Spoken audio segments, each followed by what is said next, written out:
Nuestra salud es lo primero. Ozono Televisión presenta Centro Médico, un espacio con información y consultas para que usted siempre se sienta bien. Centro Médico, con la conducción de Gisela Sandoval. Centro Médico, gracias al apoyo de Centro Médico Jesús de Nazaret, Roberto Carpio 157, San Fernando. Si busca atención solidaria, humana y oportuna, venga al Centro Médico Jesús de Nazaret.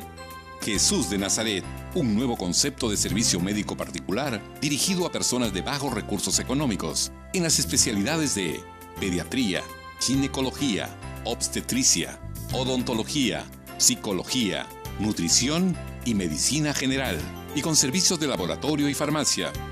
Tu salud en buenas manos. Centro Médico Jesús de Nazaret, Roberto Carpio 157, Urbanización San Fernando, altura cuadra 11, Avenida Túpac Amaru.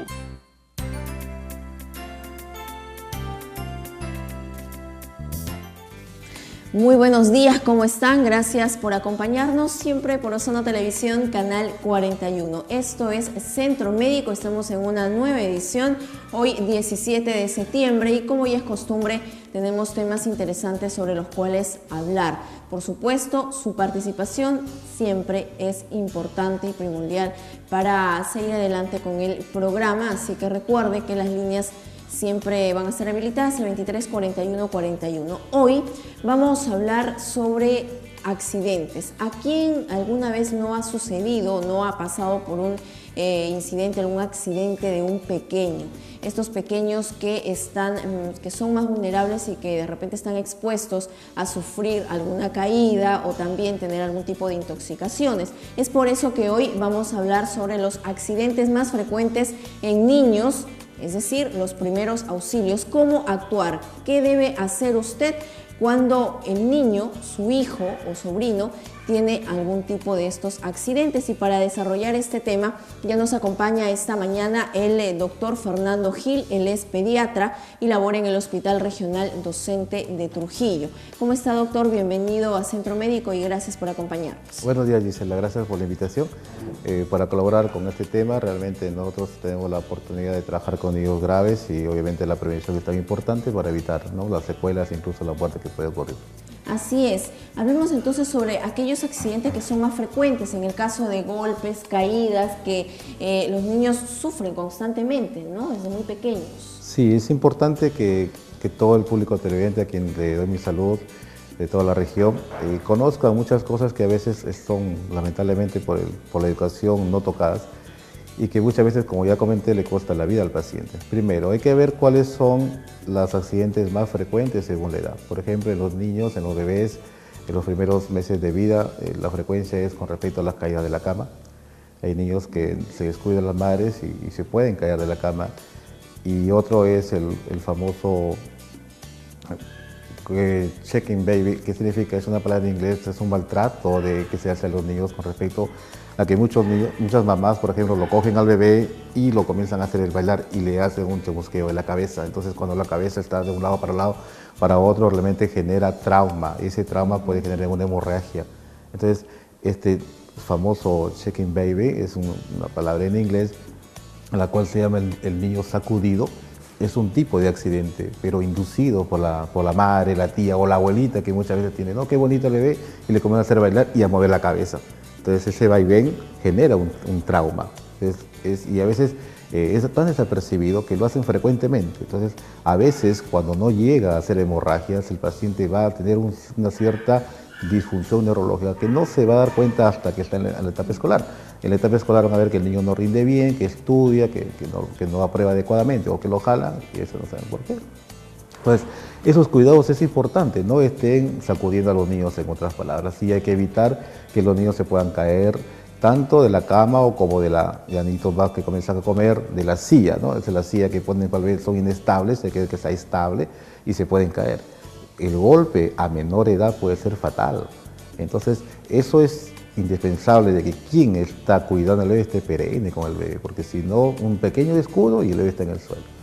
Cuando pasa la edad, cuando ya llegan a la edad preescolar o inclusive en la edad escolar, son los golpes, las caídas, a veces los empujones. que se dan entre niños jugando, o a veces cuando, por ejemplo, están en los colegios, y estos colegios a veces que de preferencia en la primaria deben ser de solamente un piso, y a veces son de 2 pisos, de 3 pisos o más, y se pueden caer por las escaleras, se juegan, se golpean, y esas caídas pueden ser fatales, en el momento pueden ser fatales. Entonces, esos cuidados que debe tener la parte escolar, y en ese sentido la PAFA también tiene que verificar las condiciones adecuadas para evitar caídas. Según el otro grupo etario, que ya son los adolescentes, obviamente son personas, son jóvenes que mucho les gusta hacer bastantes deportes, incluso de aventura, de alto riesgo, y el más sencillo de todos, que es el patinaje, y no usar el casco o patinaje y se caen, ¿no?, de los patines o de skateboard. Entonces eso también es frecuente, o esas piruetas que hacen y después genera un trauma. Entonces en la bicicleta, los accidentes de motocicleta, todos ellos generan, y de manera general los accidentes, pues, ¿no?, a cualquier edad que nos puede ocurrir.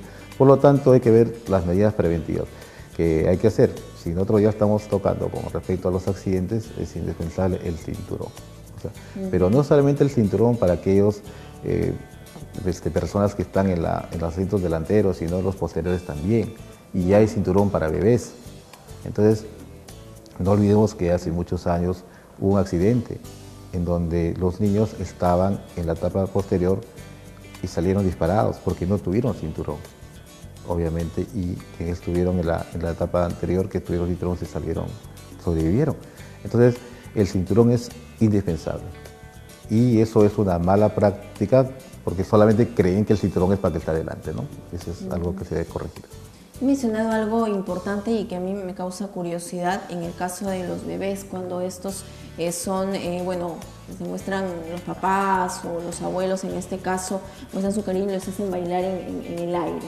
¿Esto en qué medida puede ser tan peligroso, ¿no? Porque muchos padres de repente no son conscientes y dicen, pero no, ¿qué puede suceder si es que yo hago así o lo muevo a mi niño? Las sacudidas fuertes, ¿no?, son aquellas que obviamente le van a repercutir en el paciente, y algunos lo hacen muy fuerte, el vaivén es muy fuerte y de manera repetitiva. Entonces lo hace uno, lo hace el otro, y prácticamente toda la familia mayor lo hace. Eso es lo que puede generar en ciertos pacientes, ¿no?, este síndrome del bebé sacudido, que posteriormente, como comentaba ya, pueden hacer hemorragias, hematomas epidurales, sudorales o parenquimales. Entonces, esta actitud de hacerlo bailar, sobre todo sacudiendo la cabeza, debe eliminarse.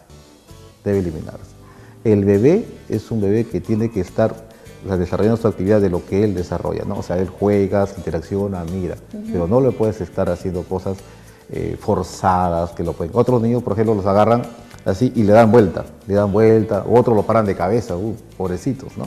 Entonces, todo eso repercute en las neuronas. Y el desarrollo que se da durante los primeros 2 años se comienza a truncar. Si un niño iba a desarrollar, por ejemplo, al 100% de una capacidad normal, lo va a desarrollar al 80, al 70 o al 60. Y si hay hematomas, obviamente va a ser hasta menor del 50%.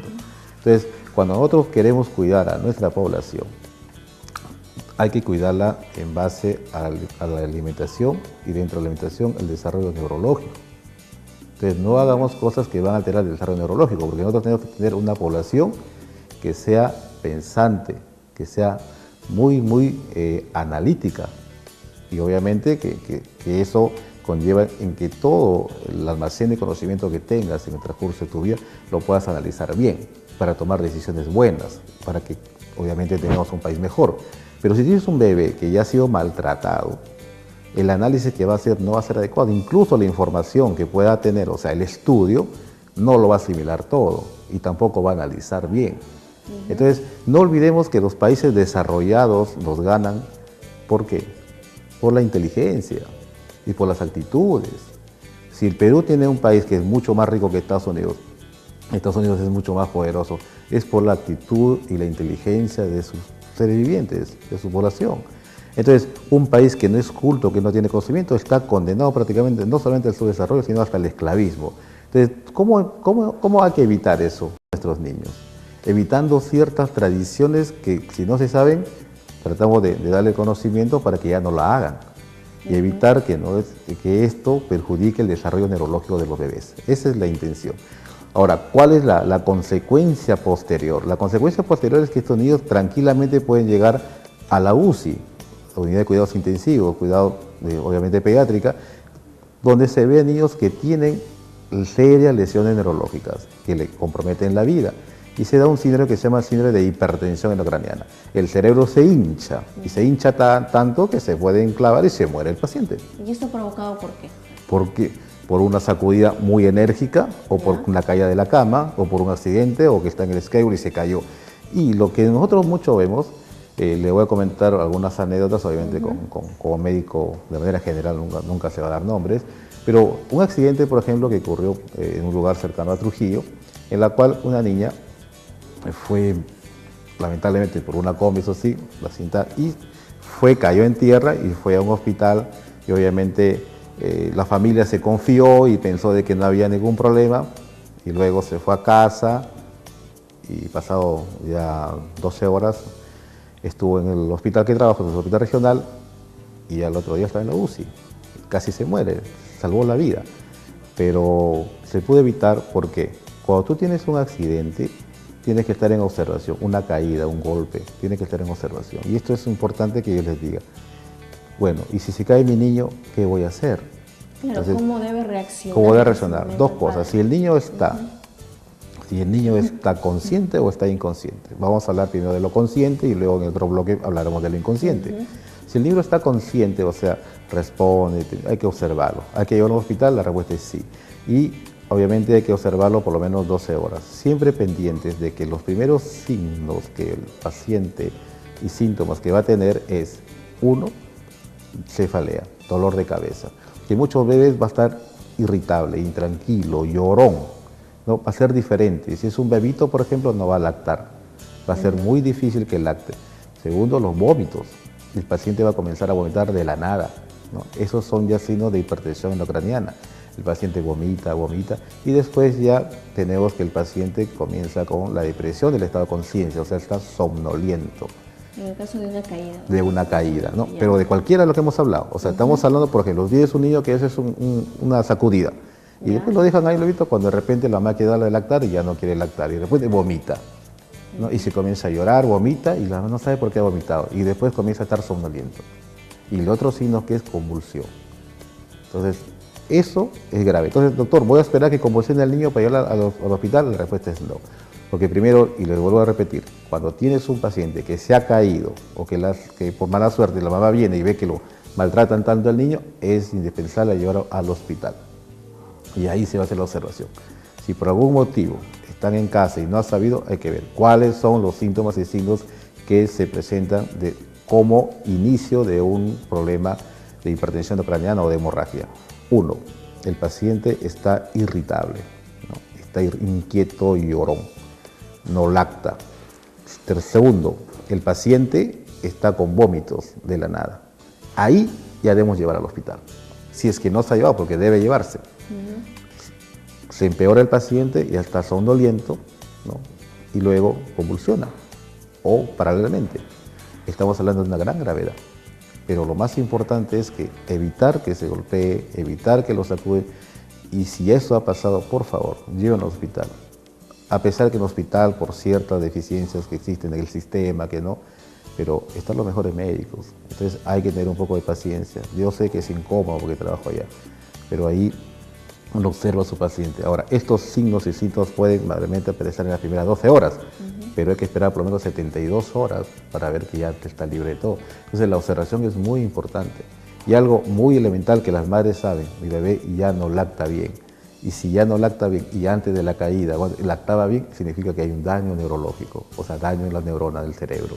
Si eso existe, estamos hablando de un mal signo. Este paciente en horas después puede fallecer. Entonces es importante que en una caída sí debe observarse en el hospital y también saber que los signos que acabo de hablar, y lo vuelvo a repetir porque voy a repetir muchas cosas para que se pueda quedar, ¿no?, en la mente de los televidentes y que se entienda que cuando un paciente ya no lacta bien, cuando el paciente está llorón, irritable o comienza a vomitar de la nada, es algo malísimo y hay que ir al hospital. Y si además de ello se presenta somnolencia, que se duerme el paciente o convulsiona, estamos en un paciente muy grave y que la posibilidad de morir en las próximas horas son muy evidentes. Entonces, nosotros tenemos que intervenir, ¿no? Ese es en el caso de un paciente. Ahora, ¿qué puede haber, ¿no? Como me comentabas, puede haber pues, desde hemorragias, ¿no? Hemorragias epidurales, subdurales, parenquimales, en otras palabras, sangre en el cerebro. Y hay sangre en el cerebro, aumenta y un edema cerebral. En otras palabras, para que se pueda entender, se hincha el cerebro. Cuando se hincha el cerebro, comienza a tratar de salir y enclava, ¿no? al cerebro, el uncus, y comprime el bulbo raquídeo, que está por acá, y se cesan las funciones respiratorias. En otras palabras, se muere el paciente. Eso puede ocurrir en el transcurso de 24 horas tranquilamente. Entonces, es importante que toda la comunidad sepa que a los niños hay que cuidarlo y hacer la prevención para evitar esos accidentes que muchas veces pueden ser o son fatales que si no se atiende a tiempo y adecuadamente. Y que muchas veces estas caídas dejan marcas y uno de ellos son los famosos chichones. Eso es lo más leve que puede pasar. Es el chichón es lo más leve que puede pasar porque ¿no? es algo externo, es en el cuero cabelludo. Pero si tú tienes un chichón grande, ¿no? Imagínate que esté en el cerebro eso, ¿no? ¿Qué pasa? Nosotros vemos esos casos, ¿no? Entonces, de hemorragia. Entonces tiene que ingresar al neurocirujano, tiene que trepanar, le saca, lo drena, y después muchos pacientes de ellos hemos lo manejado en la unidad de cuidados intensivos, con ventilación mecánica, con solución salina hipertónica, pacientes que si tú lo ves se hinchan, o sea, es algo muy traumante para cualquier ser humano que no es médico, ¿no? Entonces, o que no está en salud. Pero así vemos, y vemos cosas que a veces inicialmente se toman como que no tan importantes, ¿no? Entonces hay que tener mucho cuidado en ello. Así es, hay muchas veces que sufren un golpe y lo minimizan, ya pasó, ¿no? Y te pasó el dolor, sí, ya, y está todo normal, pero esto puede tener consecuencias más adelante conforme pase el tiempo. Dos cosas. Uno, primero, que cuando un paciente tiene, y esperamos más o menos unas 72 horas y máximo hasta una semana, si ya presenta vómitos, presenta, como comentaba, irritabilidad, entonces el paciente ya tiene un daño neurológico. Y si tiene daño neurológico, también las consecuencias posteriores van a ser, ¿no? Algunos niños, por ejemplo, que han tenido un traumatismo encefalocraneano, se salva el paciente, pero quedan epilépticos, ¿no? Entonces, y van a tener epilepsia post-trauma. Entonces, esos niños van a tener ya una vida diferente que un niño normal. Entonces, muchos niños, por ejemplo, con el famoso síndrome del bebé sacudido, de shaking baby, es un síndrome en el cual los niños también tienen secuelas como epilepsia, ¿no? Entonces, uno, que las caídas es obviamente para temer. Y otro, que ya justamente le digo, por favor, algunos pacientes que uno refiere, siempre hacen escaleras en casa y no le ponen ni siquiera las barandas, ¿no? No le ponen nada. Cuando hay un bebito en casa hay que poner una puertita, algo para evitar que el bebé o el niño suba las escaleras. Hacen escaleras y no le ponen las barandas para que se cojan. Entonces hay que tener mucho cuidado con eso. Otro con los pisos, ¿no? Entonces, lo hacen resbalosos, ¿no? Porque se da más brilloso, más bonito y se caen los bebés. Entonces, una caída, ¿no? Y que se golpe en el occipital puede ser fatal, o en el temporal es fatal. Entonces, y ahí se queda el paciente. Ya no da tiempo ni siquiera de llegar al hospital. Entonces, hay que tener muchísimo cuidado cómo haces tu casa, sobre todo si tienes hijos, ¿no? O tienes ancianos, que se caen. Las fracturas que sean de los ancianos sean en la casa. Entonces, hay que tener muchísimo cuidado con cómo se confeccionan las casas y todas las medidas de seguridad que deben haber para evitar las caídas, los golpes. Sin duda, y lo que se busca es anticiparse, ¿no? Y prevenir los riesgos de posibles accidentes que puedan sufrir los más pequeños de la casa. Doctor, si bien es cierto la caída, los golpes son más frecuentes, pero también están las intoxicaciones, ¿no? Porque los niños son muy traviesos, propios de su edad, entonces suelen meter objetos o cosas a la boca. Sí, antes de eso, bueno, lo dejo creo que para el tercer bloque de preguntas con respecto a cuando el trauma está inconsciente, porque vamos a hablar un poquito de la RCP, que es la resucitación cardiopulmonar, que es lo que se debe hacer. Eso vamos a dejar para contestarte esta pregunta. Sí, es frecuente que los niños cualquier cosa tomen pastillas, y acá mucho vemos los introducción con carbamato, sobre todo en lugares agrícolas, ¿no? En Chepén, en Guadalupe, en Virú, y en cualquier lugar, y también los venenos para las ratas y el baigón y todo eso. Hay intoxicaciones que son frecuentes por carbamatos, menos por órganos fosforados, ¿no? Por cumarínicos, Entonces, lo primero que es que evitar que el paciente no tome, y los niños toman todo y todo lo echan a la boca, entonces hay que tener muchísimo cuidado. Otro, que son las instituciones en algunos lugares que todavía se usa el querosene, ¿no? Entonces hay mucho cuidado, se lo toman querosene. Hay mucho problema, y eso lo he visto en la práctica, que las familias dejan los frascos de veneno, o sea, ¿no? Los depósitos de veneno en botellas, por ejemplo, de gaseosas. O de agua, ¿no? O de agua. Entonces, la lejía también a veces, por ejemplo, que son introducciones por cáustico, y lo dejan ahí y el niño va y se lo toma. Y eso es algo que te digo, que debe evitarse, ¿no? ¿Cómo vas a dejar? No saben, no olvidemos que siempre todos esos depósitos se ponen ahí con una tiquita negra, que una calavera que dice peligro, ¿no? Eso es lo clásico. Entonces, se descuida ese aspecto, se descuida. Y cualquier cosita lo dejas como un envase de cualquier bebida que se confunde y los niños lo toman. Y también eso hay que evitar. Entonces, hay cosas que tiene que tenerse muchísimo cuidado en la familia y no pensar como adultos, sino pensar como niños, porque tú piensas que ya ese frasco es tal cosa, entonces yo sé, pero el niño no sabe. Entonces, tiene que pensar que el niño no sabe, por lo tanto, esas reglas universales de etiquetarlo es necesario. Ahora, ¿cómo saber cuando un niño se intoxica? ¿No? ¿Cómo saber?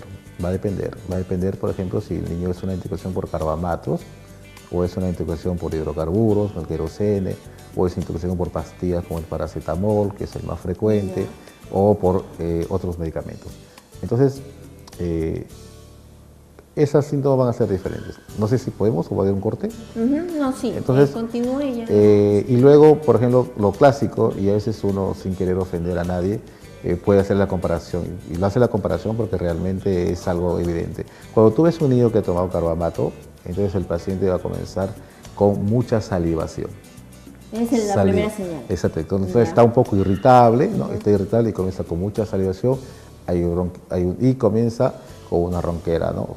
Hay secreciones bronquiales también, y obviamente comienza a vomitar en algunos casos, ¿no? Y después el trastorno de conciencia, estar somnoliento. Y la comparación que le decía con el famoso perro envenenado, ¿no? Cuando te mira, ese perro está envenenado porque tiene un perro que tiene cialorrea, o sea, bastante saliva, y está medio que se tambalea por ahí. Eso es lo mismo que nos pasa a los humanos, ¿no? Cuando tú haces una intoxicación por los famosos carbamatos y también por los órganos fosforados. Entonces, viene y el paciente llega en mal estado y ves, claro, en el caso nuestro, las pupilas. Ahora, ¿la familia puede ver lo que es pupilas? Sí. Si ves abres tu ojito y ves con una luz de costado, como es la pupila, que tiene más o menos 3 milímetros de diámetro, entonces vas a ver que tiene una reacción. Cuando lo vas a ver la pupila del paciente que está intoxicado, está un puntito nada más. Es un puntito, eso se llama miosis. Entonces, la miosis es un signo importante en la intoxicación por carbamato. Entonces, tú puedes saber, ese niño está que saliva, ese niño está con somnolencia, ese niño, lo ve la pupila, está con miosis, o sea, tiene una puntita, como una aguja de alfiler, la pupila. La pupila es el negrito que existe, ¿no? En el ojo. Entonces, y eso frente al hospital, porque hemos visto, si te demoras, te puede matar en horas. Entonces nosotros ahí, de inmediato, el paciente tomó al hospital. Y si no te diste cuenta, comienza con salivación, con broncorrea y somnoliento, ¿no? Entonces, o vomita, y encima, si puedes ver las pupilas mejor y ves que es un bonito, ahí existe el diagnóstico. ¿Y cuánto tiempo de promedio tiene que pasar? Porque hay en algunos casos que los padres no se dan cuenta. Y recién, por ejemplo, cuando el niño pues está arrojando o está ya muy mal, es que recién reacciona. Con decir que pasa 2 horas y el paciente se puede morir, incluso antes. O sea, 2 horas. Sí, incluso nosotros tenemos, por ejemplo, sabemos que lo que se absorbe totalmente es 2 horas. Entonces, tranquilamente pasado 2 horas un paciente se puede morir, incluso pasado 1 hora, depende la cantidad que tomó, ¿no? Pero obviamente cuando tú detectas eso, de inmediato al hospital, de inmediato, ¿no? Entonces, porque dejar pasar, hay gente que se ha suicidado y ha ido en la noche y en la mañana nunca están en hoteles y en la mañana no despertaban, ¿no? Entonces, entran a la medianoche, en 6 horas ya no están muertos, ¿no? Entonces, pero en ellos puede ser más rápido. Muy bien, doctor.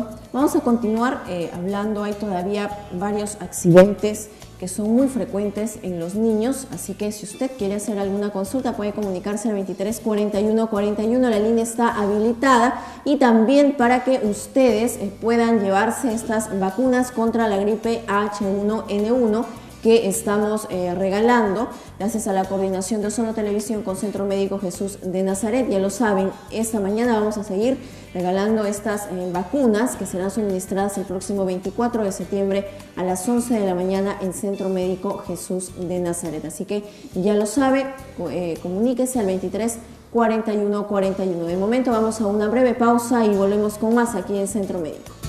Nuestra salud es lo primero. Centro Médico, gracias al apoyo de Centro Médico Jesús de Nazaret, Roberto Carpio 157, San Fernando.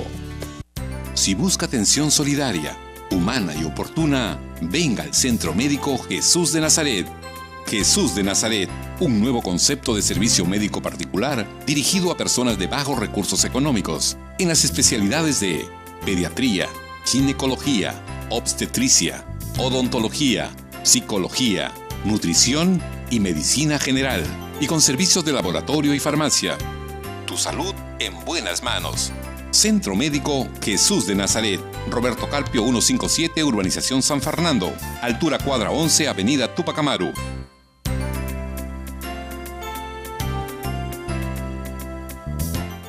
Hola, soy Digger, el hongo del pie y de la piel. ¿Saben qué me gusta de la playa? Un montón de pies descalzos. Todo lo que necesitamos es un ambiente húmedo para que tú al toque tengas comezón. Lamisil, gracias a su fórmula especial, elimina los síntomas causados por los hongos. ¿No puedes moverte? Voltaren Emulgel penetra las áreas de dolor e inflamación, atrayendo el poder de alivio de Voltaren, exactamente donde lo necesitas. Voltaren alivia el dolor rápidamente. También disponible en aerosol. Voltaren, el placer de moverte. Nuestra salud es lo primero. Centro Médico, gracias al apoyo de Centro Médico Jesús de Nazaret, Roberto Carpio 157, San Fernando. Muy bien, estamos de regreso aquí en Centro Médico. Recuerden que la línea está habilitada el 23 41 41. Más adelante vamos a estar regalando estas vacunas contra la gripe H1N1 gracias a una coordinación de Centro Médico Jesús de Nazaret con Ozono Televisión. Así que ya lo sabe, prevenir siempre es primero y principalmente aquellas personas consideradas dentro del grupo de riesgo, que podemos llamar a los niños menores de 5 años, también a las personas adultas mayores de 60 y también las gestantes. Así que si usted quiere prevenir, puede llamar, inscribirse y automáticamente se llevan las vacunas. Muy bien, hoy estamos hablando sobre los accidentes más frecuentes en niños, de qué manera debemos brindarle los primeros auxilios y cómo deben actuar los padres de familia. Hoy nos acompaña el doctor Fernando Gil, él es pediatra del Hospital Regional Docente de Trujillo, con quien estamos hablando y ya habíamos tratado este tema de caídas y golpes que son tan frecuentes en los niños, ¿verdad? Y qué es lo que podría desencadenar esto con el tiempo. Muy bien, ahora hablemos también de que otros accidentes típicos son de que los niños están pues siempre en contacto con la tierra, ¿no? Siempre están gateando por todos los lugares de la casa y es muy probable que en este recorrido que ellos hagan, esta exploración, encuentren o sean picados por algún insecto, en este caso una araña. ¿Verdad, sí, doctor? Es importante conocer qué pasa cuando te muerde una araña, en este caso el Oxoceles laeta, la famosa araña casera. La araña casera, que vamos a mostrar en un ratito unas imágenes, es una araña grande, más o menos de 4 o 5 centímetros las adultas, que tienen unas patas gruesas, bastante gruesas, y un cuerpo como si fuera violín. Ese cuerpo obviamente es diferente de las otras arañitas, que son las clásicas, que tienen las patitas muy delgadas. Entonces, esta araña casera es una araña de color marrón o color castaña. Entonces, es una araña tímida. Es una araña que está en los rincones, pero que está escondida. El gran problema que le gusta la oscuridad. Entonces, como le gusta la oscuridad, está dentro de la casa, por eso es el nombre de araña casera, que obviamente al habitar en la casa le gusta mucho estar metida o en huequitos o en la ropa, en los zapatos, ¿no? Y cuando, por ejemplo, cuando cambia la estación y viene el invierno, están ahí durmiendo en las chompas, los vestidos, las camisas, y si tú no sacudes tu ropa, entonces te la colocas con araña y todo, y la araña es verdad que no es agresiva, sino que se asusta, y cuando asusta muerde. siente el contacto y muerde como defensa la araña. Ya. Y tiene un veneno prácticamente, en algunos casos, hasta mortal. Entonces, hay que sacudir, primero, hay que barrer bien la casa, hay que tener la cama a 1 metro de la pared. Eso es importante. Y la limpieza siempre. Si tú tienes, por ejemplo, tu casa de adobe, tarrajealo. Porque en los huequitos de los adobes o de los ladrillos se coloca la araña. Pero vuelvo a repetir, está en la ropa, puede estar en los zapatos. Tú te vas a descansar, dejas tus zapatos y el otro día la araña se colocó. Es tan rápida que puede pasar la casa, peinar la casa en menos de 1 hora. ¿Es la que estamos viendo, doctor? Sí, esa es la de los oceles. Pueden ver Ya. otra imagen, esta la vemos acá. Ya, ese sí, los oceles, miren el cuerpo, es una hembra. No sé si hubiera otra. Muy bien, más entonces clásica, para que sepan ¿no? identificarla. Y obviamente el tamaño de 4 a 5 centímetros así nada más, no es tan grande como se puede ver, ¿no? A uno piensa, bueno, eso parece una tarántula, pero no es. Cuando uno lo ve ya amplificado, sí tiene ese aspecto, ¿no? Ojalá haya otra más clástica, Y que el es marrón. color, ¿no? El Sí, marrón. ahí está. Esa es una imagen miren qué fea que es, y tiene 2 quelíceros que son los que ingresan a la piel, obviamente, ¿no? No sé si pudieran tener otra más. Muy bien, entonces, doctor, ¿y esto qué efectos pueden provocar entonces, si pican a un niño? El famoso loxocelismo, que es el famoso 2 tipos, el cutáneo solo y el cutáneo visceral. Ya. La pregunta que me podrían hacer, doctor, ¿el loxocelismo mata? La respuesta es sí, sobre todo cuando es el visceral. ¿Por qué? Porque compromete al riñón. Ya. Entonces, ¿cómo saber que te mordió?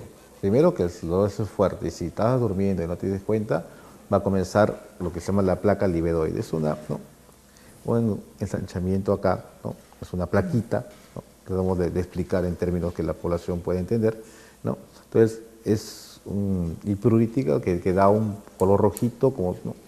Obviamente, si tienes mucha curiosidad, vas a ver que están los 2 quelíceros, ¿no? Los 2 puntos ahí, de los quelíceros que ingresan acá a la piel. Entonces va a haber esa famosa placa libedoide, que es como una plaquita de color rojo, mucho vaso pruriginoso, pero que rápidamente va a hacer una hinchazón, un edema.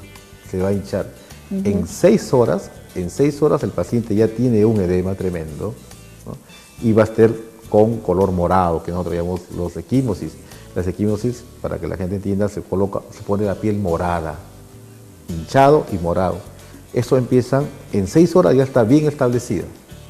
En 6 horas ya puedo diagnosticar que me ha mordido la araña. ¿Por qué? Porque el paciente, vuelvo a repetir, de inicialmente una mordedura dolorosa cuando está despierto, que queda 2 puntos ahí de entrada, los quelíceros, luego es la plaquita libedoide un poco roja, que a veces pica, ¿no? Y luego comienza a hincharse, se hincha bastante, y a las 6 horas ya está con algunos tonos por ahí de color morado, lo que llamamos equimosis, como hematoma, ¿no? Pero no es hematoma, obviamente es equimosis, diferente. Entonces, y eso a las 6 horas ya sabes que es araña, ya sabes, si es que no te das cuenta. Si te das cuenta, obviamente no olvidemos de que cuando te muerde una araña, mata la araña, sigue la araña y mátala, para que cuando llegues al hospital dices, esta araña me mordió.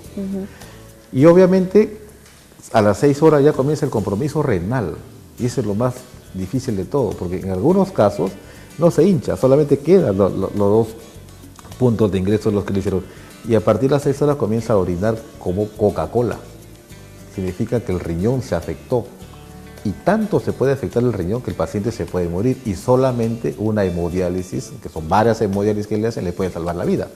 Muchos pacientes han muerto porque no hay hemodiálisis, y es muy triste que en los hospitales no haya hemodiálisis. Hablo de los hospitales del Ministerio de Salud. Entonces, pudiendo salvar las vidas, obviamente que se pudo haber hecho si es que no había ese recurso, no hay ese recurso. Cuando el paciente comienza a orinar como Coca-Cola, o a veces empieza orina roja, que se llama hematuria, y luego color marrón, ¿no? Así como, y como té cargado como Coca-Cola, es un paciente que tiene loxocelismo cutáneo visceral o visceral y que está en peligro su vida. Eso hay que saberlo bien, claro. ¿Y se ha dado este tipo de casos? Claro, doctor? sí se da, claro que sí. Sí se dan los casos. Nosotros hemos visto varios casos.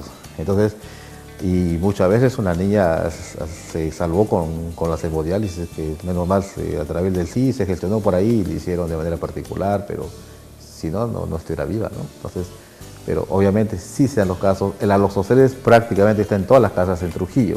Eso es lo que no se conoce. ¿no? Y algunos, como me comentaba un alumno ayer, han jugado, jóvenes niños que juegan con los oceles, la sacan de la subida y no saben que tiene un veneno que puede ser mortal, que te daña el riñón. Y una vez que te da el riñón, solamente tienes que hacer hemodiálisis y a tiempo. Claro, el desconocimiento y muchas veces el descuido de los padres, ¿no? Sí, porque a veces no se conversa estos temas en casa, ¿no? Y eso es lo que hay que culturizar al pueblo. O sea, no se conversa, ¿no? O no se investiga, más se pierde tiempo haciendo cosas que no son tan superfluas, que son tan necesarias, y no se da el tiempo de saber qué. Nosotros tenemos acá arañas, los oceles, tenemos la viuda negra, ¿no? Tenemos serpientes que como las zancarrancas, ¿no? Tenemos alacranes, hay. Entonces obviamente hay que tratar de evitar, una vez más, cómo evitar, limpiar bien la casa, evitar sacudir la ropa, sacudir los zapatos, ¿no? Evitar que tengan poros, o sea, tarrejear todos, ¿no? Todas tus paredes, y la cama a 1 metro de la pared, para todos los lados, a 1 metro de la pared. Entonces eso es muy importante. Y obviamente el aseo, ¿no? No hay que dormirse con todo el cubrecama toda la semana, sino hay que sacudirlo, hay que tener ese trabajito, ¿no? Que hay que hacerlo realmente, porque si no la araña puede estar durmiendo contigo y si tú la tocas te muerde, ¿no? Y te puede costar la vida, a cualquiera de nosotros. Claro, lo importante es pues tomar estas medidas, ¿no? Claro, ahora algo que me estaba olvidando, disculpa, es que hay el suero antiloxoceles, ¿no? Entonces el suero antiloxoceles que ayuda mucho, sobre todo en el primer día. O sea, tú puedes, porque le pregunto, doctor, ya me mordió la araña, ¿y ahora qué? Anda al centro de salud y sobre todo al hospital. Y hay suero antiloxoceles, porque le hemos aplicado. Entonces eso te va a ayudar mucho. Pero si tú te tardas, porque a veces, por ejemplo, y ese es un caso, te muerde la araña, no le das importancia, la dejas o la matas, y como no se hincha, ¿no? Porque hay casos que no se hincha y directamente afecta al riñón. Y te puede afectar a las 6 horas, a las 12 horas o a las 24 horas. Ponte que ese día no te pasó nada. Al otro día comienzas a orinar sangre, orinar como Coca-Cola, que se llama hemoglobinuria. Cuando tienes hemoglobinuria significa que hay gran afección del riñón. Cuando quieres colocarle el suero antiloxoceles ya pasó un día, el efecto va a ser menor. Entonces la posibilidad de que mueras aumenta. Por eso acudan rápido, por favor, cuando te muerde una loxoceles y hay que matarla a la araña y hay que llevar a la araña y decir, doctor, esta araña me mordió. Claro, doctor, eso sería lo ideal, pero muchas veces no ocurre, sí. Claro. ¿No? Según su experiencia y como usted labora en el hospital regional, ¿cuáles son los casos más comunes, más frecuentes que llegan? Con respecto a todos son los traumatismos, pues, ¿no? Los traumatismos y las intoxicaciones son más frecuentes, pero nosotros, por ejemplo, si hablamos de picaduras, los más frecuentes son picaduras por avispas, por abejas, ¿no? Son más frecuentes por hormigas y arañas sí, pero loxoceles sí vemos, pero obviamente las picaduras por insectos son más frecuentes, es obvio, ¿no? Sí, eso es mucho más frecuente. Pero de una u otra manera la gente conoce también las arañas, pero hemos visto casos, ¿no? Que sí hay y hay que tener cuidado, ¿no? Pero sí, o sea, de que vemos casos por loxoceles, la respuesta es sí, no es infrecuente, sí es, pero si hablamos de frecuencia, las picaduras por insectos es más frecuente, es obvio que es así, en toda parte del mundo es así. Ahora sí, de todo lo que estamos conversando, los tres más frecuentes, ¿no? Los traumatismos, las intoxicaciones por carrapatos, por paracetamol, por otros medicamentos y las picaduras por insectos, pero también hay un grupito de loxoceles que sí, y vuelvo a repetir, puede costar la vida, entonces hay que darle importancia a eso. Estas medidas son importantes. Y la otra, sabemos de un señor que también que es la otra araña, que es la Latrodectus mactans, que es la viuda negra, que también puede comprometer la vida, pero más las loxoceles. Muy bien, doctor. Ahora hablemos de los casos más complejos, ¿no? Que son en cuanto a la reanimación cardiopulmonar. Esto muchas veces por las intoxicaciones o otros accidentes que pueden ser más complejos, menos frecuentes, pero que sí se han dado. Claro, ahora la respuesta, como les comentaba, ¿qué hacemos a un paciente que tiene un traumatismo y que está inconsciente, ¿no? Eso es muy importante. Entonces, hay que ver al paciente y, bueno, hablarle, ¿no? Hablarle y si no responde, entonces de repente pellizcarlo acá en la uña del dedo o acá y ver que no responde es inmediato. Y ya tú te puedes dar cuenta cuando tienes experiencia que el paciente pone pálido, ¿no? El paciente pone pálido. ¿no? Y no reacciona. Entonces, si tú puedes, ojalá, es esto, palpar el pulso es importantísimo, pero si no sabes el pulso, basta que lo hagas que sea pálido y no respira. De inmediato le colocas en un lugar con una superficie dura. Incluso puedes, o una mesa, ¿no? O puede ser el piso, pero la cama no, porque el colchón es blando, no permite la reanimación, ¿no? Entonces, una superficie dura para empezar. ¿Sí? Cuando es un niñito menor de 3 años, hay que colocarle acá, entre los omóplatos, una toallita de un grosor así, más o menos. Porque ellos tienen el occipucio muy prominente, entonces se flexiona. Para hacer la resucitación, que vamos a hacer resucitación, ¿no? Boca a boca o boca a boca nariz, entonces el paciente está ligeramente extendido. Entonces no agachado así, que se llama flexionado, sino ligeramente extendido. Al estar ligeramente extendido, la vía aérea es más permeable. Entonces lo pones al bebé o al niño en esa posición, o abajo en una mesa, un niño pequeño, y en el piso, un niño grande, una ligera extensión, y le das, en los casos de los bebés menor de 1 año, le das respiración del adulto boca a boca nariz, ya del bebé, toda la boca nariz. En el caso del niño mayor de 1 año, boca a boca. Y comienzas, das un promedio de 20 respiraciones por minuto. O sea, cuentas 1, 2, 3, 1, 2, 3, pero tú insufla y das, insufla y das. Ahora, si puedes ver, por ejemplo, si el paciente después primero te da 2 o 5 veces, si 2 o 5 veces el paciente no responde, vas a seguir, pero lo más probable es que también tenga paro cardíaco.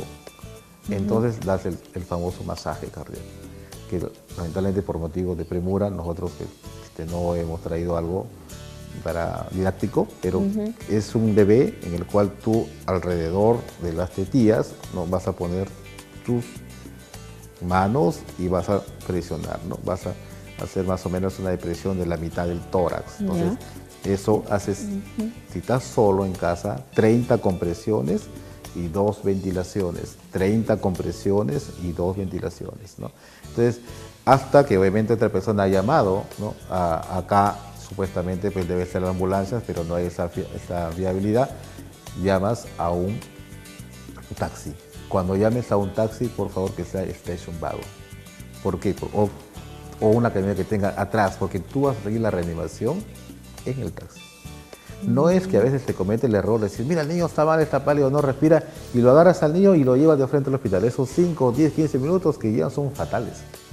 Entonces tienes que tú hacer la resucitación en el momento que sucede el accidente, en el momento que te das cuenta, mira, el niño no respira, está pálido.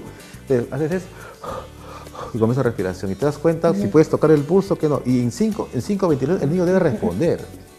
Si el niño no responde, significa que está en paro. Entonces comienza a hacer masaje cardíaco. Y si están 2 en la familia, entonces uno hace masaje cardíaco y otro da respiraciones.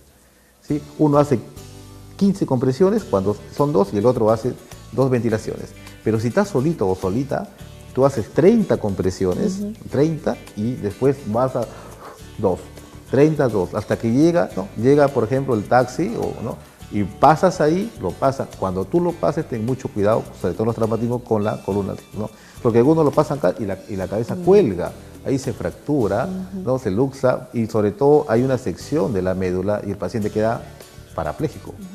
Entonces, o cuadripléjico. Claro, complicado porque, claro, para una persona muy corriente que no tiene estos conocimientos y en ese momento lo único que hace es ponerse nervioso, mucho más tenso, y se desespera por la misma situación de que el niño no reacciona, entonces es complicado. Yo quisiera, sin embargo, es bueno tener en consideración estas recomendaciones. Yo invito a todos, porque la mayoría tienen internet o la mayoría puede ir a una cabina que sea un sol, que tal vez el mensaje de este programa, porque no se le va a poder enseñar obviamente, es que vayan y se enteren en internet cómo hacer una resucitación o reanimación cardiopulmonar. Es muy importante leer y ver. Por favor, gasten su dinero en cultura, en conocimiento, no en otras cosas, porque esto nos puede ayudar a salvar la vida de sus propios hijos, de sus propios familiares. Entonces, cuando tú tienes un paciente, al trasladarlo, ten mucho cuidado con la cabeza y la columna cervical, acá, el cuello, la parte posterior. Tienes que pasarlo así, entre 3. No permitas que la cabeza haga vaivén, cuelgue, porque le vas a seccionar la médula. Entonces hay que pasarlo y ya lo haces, la resucitación cardiopulmonar, continúas ahí en el carro hasta llegar al hospital. Es muy importante, porque si no, esos minutos pueden ser fatales. Así es, y se puede salvar una vida. Y se salva la vida. Lo que se ha mostrado de que pacientes que dentro de los 4 minutos, ¿no?, que se puede hacer la resección cardiopulmonar, o sea, en casa se puede salvar. Cuando pasa de más 4 minutos, o se muere o queda con alguna secuela neurológica, pero grave. Muy bien, entonces, gracias doctor. Así es importantísimo tener en cuenta estas recomendaciones que nos hace el pediatra Fernando Gil. Él labora en el Hospital Regional Docente de Trujillo y además es docente de la Universidad Nacional, ¿verdad? Muy bien, así que vamos a una breve pausa comercial. Atención, vamos a regresar ya con las llamadas al aire para que ustedes puedan inscribirse y llevarse estas vacunas que estamos regalando gracias a Centro Médico Jesús de Nazaret y Ozono Televisión. Hoy vamos a seguir regalando estas vacunas contra la gripe H1N1. Si usted tiene algún familiar que está dentro del grupo de riesgo o también por prevenir y quiere suministrarse esta vacuna, puede comunicarse desde ya al 23 41 41. Pausa y volvemos. Nuestra salud es lo primero. Centro Médico, gracias al apoyo de Centro Médico Jesús de Nazaret, Roberto Carpio 157, San Fernando. Si busca atención solidaria, humana y oportuna, venga al Centro Médico Jesús de Nazaret. Jesús de Nazaret, un nuevo concepto de servicio médico particular dirigido a personas de bajos recursos económicos, en las especialidades de pediatría, ginecología, obstetricia, odontología, psicología, nutrición y medicina general, y con servicios de laboratorio y farmacia. Tu salud en buenas manos. Centro Médico Jesús de Nazaret, Roberto Carpio 157, Urbanización San Fernando, altura cuadra 11, Avenida Túpac Amaru.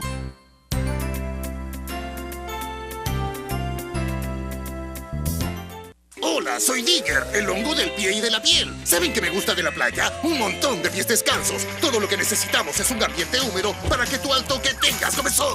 La Misil, gracias a su fórmula especial, elimina los síntomas causados por los hongos. ¿No puedes moverte? Voltaren Emulgel penetra las áreas de dolor e inflamación, atrayendo el poder de alivio de Voltaren exactamente donde lo necesitas. Voltaren alivia el dolor rápidamente. También disponible en aerosol. Voltaren, el placer de moverte. Nuestra salud es lo primero. Centro Médico, gracias al apoyo de Centro Médico Jesús de Nazaret, Roberto Carpio 157, San Fernando. Muy bien, seguimos aquí en Centro Médico. Estamos hablando sobre cuáles son estos accidentes más frecuentes en los niños y de qué manera nosotros en casa podemos brindarles los primeros auxilios. Esta mañana está con nosotros el pediatra Fernando Gil, él labora en el Hospital Regional Docente de Trujillo.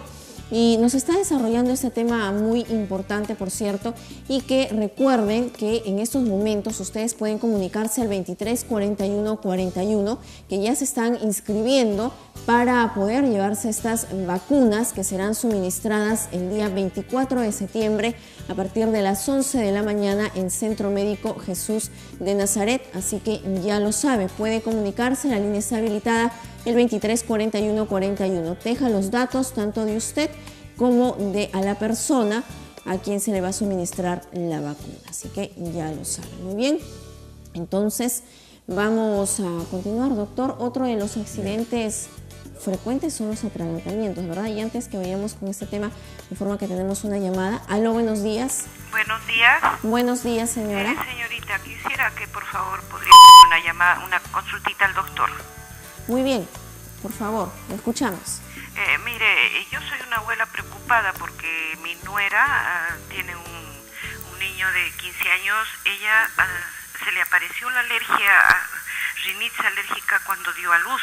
Mucho la resfriaron en el Hospital Belén, el bebé nació medio asfixiado, una calamidad. Ahora a los 15 años va a tener otra niña, una niñita, una bebé que ya a fin de mes posiblemente la cesaré. Yo quiero preguntarle al doctor si esa niña también puede tener esa alergia porque es horrible. Mi nieto falta 2-3 veces al mes al colegio por esa rinitis alérgica y no hay manera. Le hemos llevado a varios otorrinolaringólogos y solo le dan unos analgésicos, una cosa para que se eche a la nariz y yo no sé si eso nunca va a tener remedio, ¿no? Y quisiera el doctor que me diga si esa niña que nace vaya a tener también lo mismo.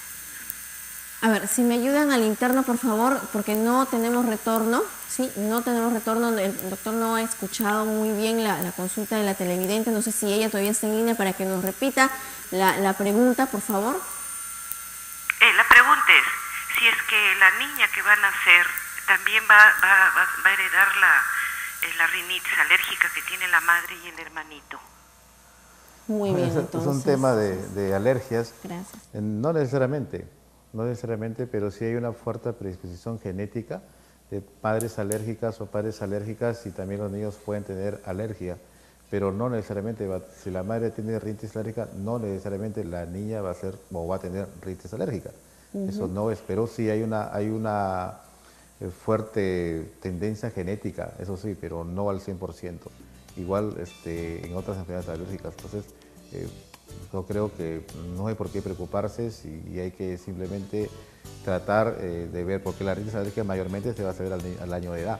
Entonces, lo que sí es evitar exponerlo, pero que existe alguna terapia inmunomoduladora o otro tipo para prevenir la terapia, o mejor la rinitis alérgica, que si lo sepan, existe. Entonces, la rinitis alérgica más que todo es una enfermedad que tiene que ver mucho con nuestro siglo, ¿no? Por la gran contaminación que existe, y vemos que nosotros hay bastante predominio de enfermedades alérgicas con respecto a los años o siglos pasados. De todas maneras, tomarlo con calma y siempre ver que sí existe la posibilidad, pero que no necesariamente va a tener riesgo. Hay un porcentaje que puede ser sí, varía, eso, puede ¿no? ser 50, 60%, ¿no? Varía. Son cosas de la genética, ¿no? Nosotros sabemos que a veces, por ejemplo, algunos niños que tienen asma, sus padres son asmáticos, y hay unos niños que son asmáticos y sus padres son asmáticos. Entonces, pero igual, si tú tienes un padre asmático o los dos padres, la posibilidad de que tu niño sea asmático existen en 50% a más, pero no necesariamente va a ser asmático, igual con la rinitis. Muy bien, entonces, gracias a la televidente por comunicarse, también ha quedado inscrita para que pueda llevarse estas vacunas que estamos regalando hoy, por supuesto, a través del 234141. Vamos en estos momentos a seguir con los accidentes más frecuentes en los niños. Uno de ellos también son los atragantamientos, ¿verdad, doctor? Sí. En este caso, y usted me comentaba que es muy común que los niños, por ejemplo, coman cancha, ¿no? Cancha de perla, o que también le den los famosos anticuchos o las patitas, ¿no? Que se comen. Y ha ocurrido accidentes de esos, ¿no? Que los niños se atragantan. Y lamentablemente fatales, ¿no? Eso es algo que uno lamenta, porque siendo una ciudad con próspero desarrollo, la parte de los hospitales no está bien atendida, falta infraestructura, falta equipos y obviamente personal también. Y hemos visto casos, pues, ¿no? Que de atragantamiento tanto con anticucho y también con la cancha. Entonces, lo importante es que prevengan, que los niños menores de 3 años, por favor, no les estén dando ni canchas, ni anticuchos, ni caramelos, porque se pueden atragantar. Se pueden atragantar, y hemos visto casos y fatales realmente. Porque ha habido un retardo, como les comentaba, en el llegar al hospital, y para mala suerte, el broncoscopio rígido no lo tenemos. Entonces, acabo de hablar que es necesario que las autoridades implementen realmente como debe ser a los hospitales, porque son vidas las que nosotros manejamos. Y cuando no tienes instrumentos, que nos pasan estos casos, cuestan la vida. Entonces, obviamente la prevención es lo importante. ¿Y cómo uno se puede dar cuenta? De repente tú estás, o la mamá cocinando, o de repente están descuidados comiendo en la calle y le dan anticucho al niño, o el niño quiere, porque es importante no comer cosas que no se le puede dar al niño delante del niño, porque si tú comes algo que el niño no puede comer, el niño se va a antojar. Entonces le dice, ya quiero, dame, no, pobrecito, dale. Entonces hay que también hacer un poco de sacrificio en esos aspectos. Bueno, si le das al niño, cuando de repente no te das cuenta y das la vuelta y estás, por ejemplo, haciendo otra actividad, y el niño súbitamente tiene la sensación, cuando son grandes, ¿no? Se agarran a cada garganta y se ponen morados, cianóticos.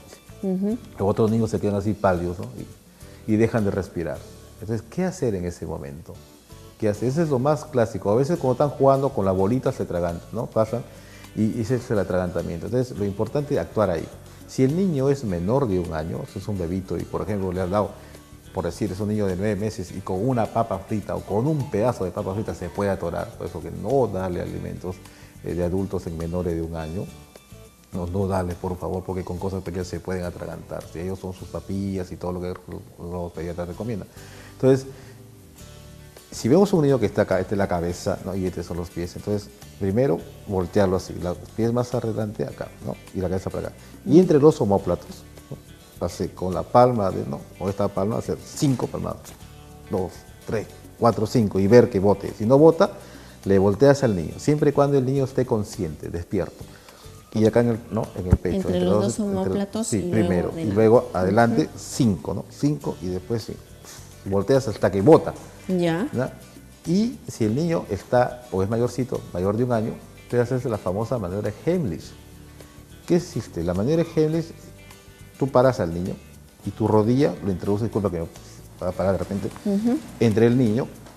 Y si el niño está acá, imagínense, ¿no? Entonces acá, en esta parte, como se llama, la boca del estómago, no en costilla, sino bajo la boca del estómago, cruzas tus brazos y presionas fuerte.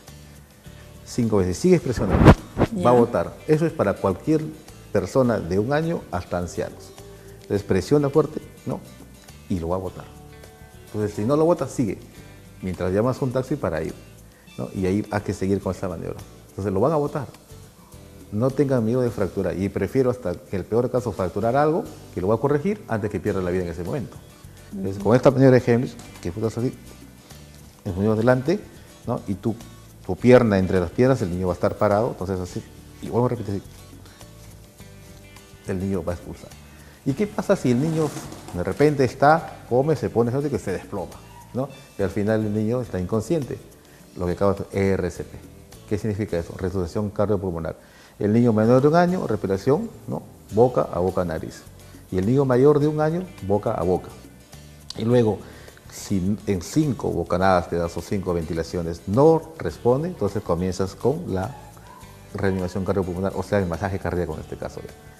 Si es el niño, entre los dos, ¿no? Entre 2 tetillas, haces así, lo volteas, este es el tórax, y haces, ¿no? Aprietas 1/3 o 1/2 del diámetro anterior-posterior. Y si es un niño mayor de 1 año, ¿no? Entonces, más fácil, en el piso, entonces tu mano, ¿no? Haces así, que quede recto y das así. Pero no así, sino así. Todo recto, recto, ¿no? En el piso se reanima mejor. Así que no hay que tenerle miedo al piso.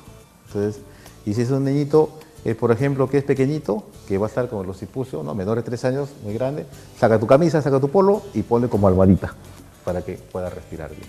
Eso es muy importante. Porque los niños menores de 3 años tienen el occipucio acá muy grande, entonces cuando le pones el cubito dorsal, los niños cierran un poco la vía aérea. Entonces tienes que extenderlo.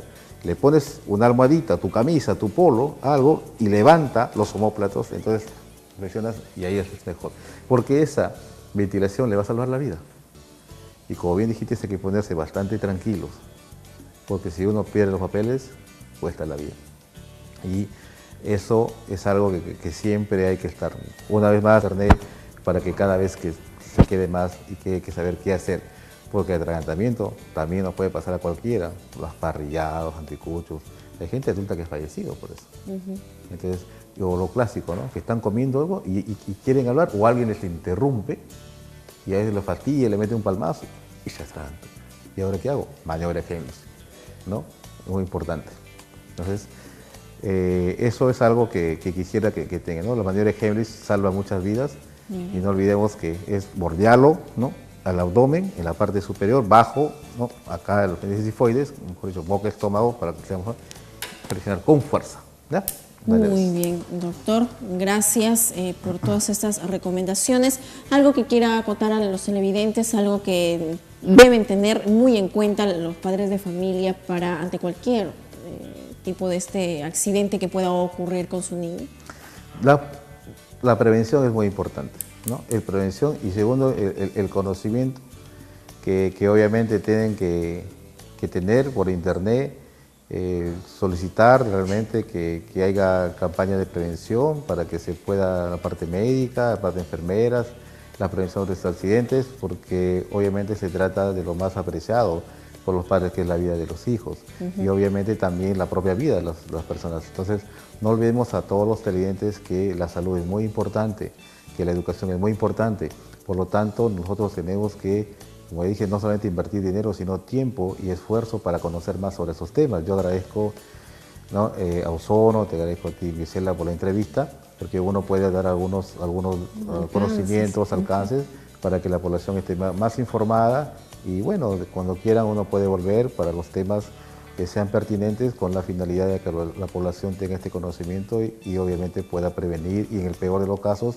saber actuar de inmediato cuando se presente estos accidentes o cualquier otro problema de salud. Sin duda, doctor, gracias por habernos acompañado. Su presencia aquí ha sido realmente muy nutrida y de verdad que nos ha servido de mucho, porque si ustedes no sabían cómo es que se hace estas reanimaciones en caso de atragantamientos, de intoxicaciones, ya hemos aprendido un poco de esto, ¿no? Y lo primero en ese tipo de situaciones es conservar la calma, aunque sea muy difícil. Sí, gracias, y si es que los televidentes quisieran o tuvieran interés, esta entrevista se puede volver a dar, ¿no? Me pueden invitar en otra fecha y obviamente también para las preguntas que puedan tener, que a veces la tienen después y en ese caso la pueden elaborar y en otra oportunidad, sí, con mucho gusto uno puede resolver los problemas, porque nos interesa mucho mejorar la salud de nuestro pueblo. Así es, doctor, sin duda habrá otra oportunidad que lo tengamos aquí presente. Muy bien, vamos entonces ya a esta hora a empezar con un bloque de llamadas para que puedan llevarse las vacunas contra la gripe H1N1. Ya durante estos últimos días hemos estado regalando estas vacunas, así que puede comunicarse ya al 23 41 41. Aló, buenos días. ¿Con el doctor Gil? Sí, buenos días. Buenos días. Sí, buenos días, señora. Buenos días, doctor Gil. Estoy viendo su programa. Soy una abuelita caída de visita que he venido a Trujillo a ver a mis nietos y justo mi nieta tiene, la consulta es para mi nieta que tiene 12 años. Ella te presentó la semana pasada, el jueves, dice un dolor de cabeza fuerte. Y bueno, ayer yo lo llevé al seguro y según el doctor dice que podría ser migraña. ¿Usted cree que a los 12 años puede haber migraña? Sí, la respuesta es sí, pero no todas las cefaleas son migrañas. Lo que nosotros siempre tememos y hemos visto casos de tumores cerebrales. No quiero asustarle, pero quiero saber primero que si una cefalea es perenne, sobre todo matutina, y que si tiene vómitos, hay que estudiarla un poco más, ¿no? Entonces hay que ver otras posibilidades. Si la cefalea es bastante intensa y sobre todo, vuelvo a repetir, matutina y que induce en el vómito en la mañana, es necesario hacerle una tomografía. Pero si se comporta como una cefalea que tiene migraña, que tiene fotopsias o lucecitas, que tiene que ver con el estado emocional, sí. Pero siempre recomiendo que en cefaleas que nosotros podamos tener, sobre todo en niños, habría que ver cómo está la presión arterial. Primero, habría que ver otros síntomas que obviamente se hace un poquito más de tiempo, ¿no? Y en el caso de persistir, no olviden ir al neuropediatra, porque las cefaleas no es un síntoma que uno lo debe pasar desapercibido. Y cuando tenemos cefalea con vómitos es algo que hay que temer, entonces necesita que hay que estudiarlo adecuadamente. ¿Puede ser migraña? La respuesta es sí, pero no habría que hacerle un poco más la ampliación de la historia, porque no todo es migraña también. Y en ese menor que tiene 12 años, ¿no? Claro, a veces nosotros vimos, lo que siempre tememos son los tumores cerebrales, pero los tumores cerebrales sí están asociados a cefalea y vómitos, y hemos visto una niña que ha fallecido esta semana por tumor cerebral. Entonces, la cefalea, personalmente, es un signo que hay que estudiarlo bien, y cuando esta cefalea está asociada a vómitos, hay que sacarle esta tomografía, sí o sí, ¿no? Y es importante de que lo vea también un neuropediatra. Pero si es una cefalea sola, habría que ver algunos signos más, que si es lo que es una migraña, como le digo, habría que ver cómo es la evolución, ¿no? Entonces, yo pienso que la curiosidad y los controles que debe tener es importante. No olvidemos que la migraña es una cefalea episódica, ¿no? Eso no es perenne. Entonces, la cefalea perenne es otro cantar. Entonces, habría que ver cómo va la evolución, si es episódica, si está asociado a factores emocionales, y en algunos casos los adultos es semicránea, o sea, la mitad, ¿no? Y precedida por lucecitas, lo que llamamos fotopsias o escotomas, que son manchas negras, pero en los niños no siempre sea eso, a veces es holocránea, o sea, es todo, y a veces no es precedido por estos síntomas premonitorios. Entonces, yo pienso que de todas maneras lo que yo le recomiendo es que se estudie bien esta cefalea y hay que ver cómo evoluciona, y siempre, si hay cierta duda, yo pienso que el neuropediatra es quien más nos puede ayudar en este caso. Muy bien. Gracias, doctor. Reiterarle nuestro agradecimiento por su presencia esta mañana aquí en Centro Médico. Gracias también. Buen día. Muy bien. Buen día a todos ustedes. Que tengan buen día, por supuesto, y gracias por sus comunicaciones al 234141. Como ya es costumbre, lo vamos a dejar con un video musical aquí en Ozono Televisión, canal 41. Todavía disfruten de la programación, por supuesto, y conmigo será hasta el día jueves en otra edición de Centro Médico. Permiso. Nuestra salud es lo primero. Ozono Televisión presenta Centro Médico, un espacio con información y consultas para que usted siempre se sienta bien. Centro Médico, con la conducción de Gisela Sandoval. Centro Médico, gracias al apoyo de Centro Médico Jesús de Nazaret, Roberto Carpio 157, San Fernando. Si busca atención solidaria, humana y oportuna, venga al Centro Médico Jesús de Nazaret. Jesús de Nazaret, un nuevo concepto de servicio médico particular dirigido a personas de bajos recursos económicos, en las especialidades de pediatría, ginecología, obstetricia, odontología, psicología, nutrición y medicina general, y con servicios de laboratorio y farmacia. Tu salud en buenas manos. Centro Médico Jesús de Nazaret, Roberto Carpio 157, Urbanización San Fernando, altura cuadra 11, Avenida Tupac Amaru.